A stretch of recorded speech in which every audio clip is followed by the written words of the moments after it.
3 different offenses that we run.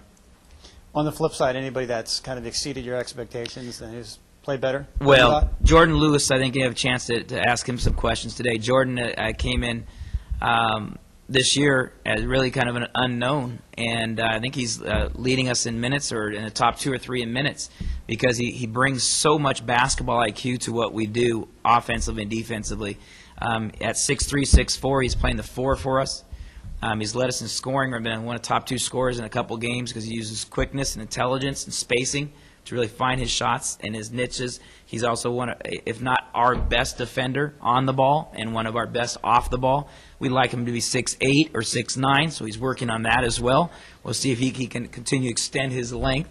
But he's strong, he's physical, he's competitive, he's coachable, and he's really been a magnificent surprise for us, as we feel like when he's off the court, we're kind of looking down the bench going, we got to get Jordan back in there. He's a galvanizing force to us because he understands the nuances of the game, which are spacing, ball reversal, screening, and then offensively his shot selection is excellent.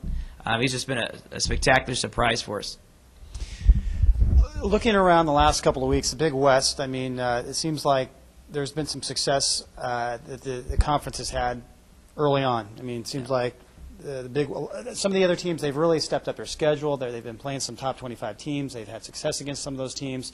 Looks like the conference is going to be pretty tough. How important is it these final 6 games leading up into conference to get the guys rolling, because it looks like the Big West is going to be very challenging this year? Well, the Big West is going to be really challenging. It might be a situation that we haven't had in the Big West in a few years, which is the possibility, because of the strength of schedule that the other teams have set up this year and as it kind of developed, is that there's possibilities for an at-large bid.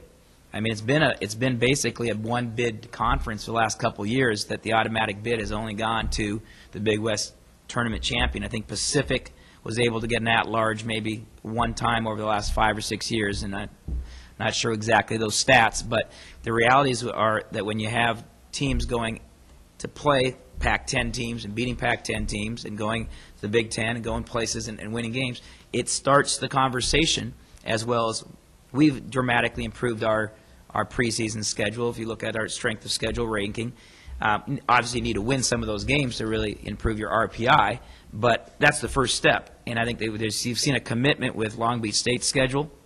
You've seen a commitment with Pacific's schedule. You've seen a commitment with our schedule with Santa Barbara, where teams are going out and playing top 50 to 100 teams on a regular basis. That's critical for us to overall as a conference, strength of conference. So we want to gain some confidence over the next 5 or 6 games, getting ready for conference play, just like anybody else does. But the reality is we got one practice tomorrow and 1 game. It's the old coaching adage, one day at a time and one game at a time, and it will take care of itself.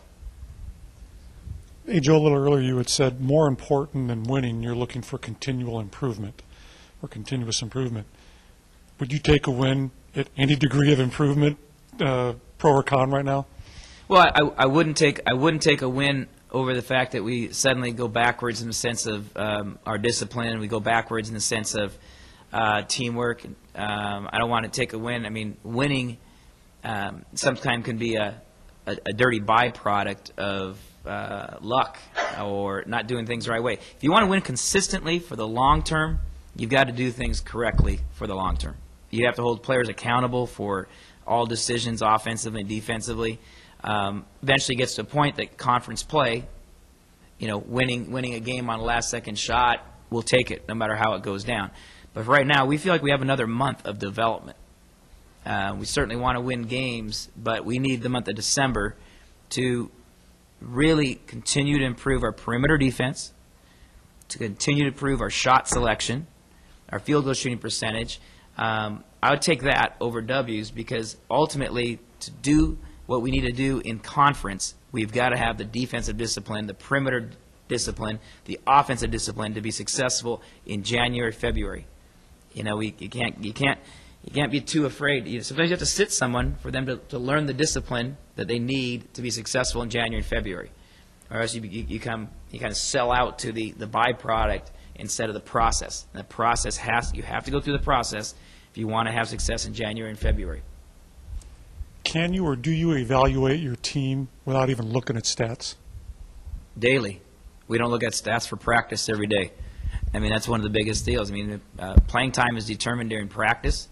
You're given the first opportunity because of what you do in practice or what you don't do in practice. And then ultimately, when the lights come on, you've got to shine during the games as well. David Hansen has had some great practices, but has struggled during the games. And that's what I think is lack of experience. We've gone back and forth from point guards from Justin Brown to Kyle Oddister. They both have had good weeks of practice, good days of practice, but ultimately you've got to do it when the games are there, so we've gone back and forth with those two. So there's some challenges going on at some of the positions, trying to get some consistency out of that. We've had some great consistency out of Jordan, and we've had some. Will Donahue has been a real anchor for us as well in the post, and been able to nearly average a double-double for us. So there's some real pluses there of consistency that we've had, and some consistencies that have got to be developed in practice if you want to do it on the floor during the games.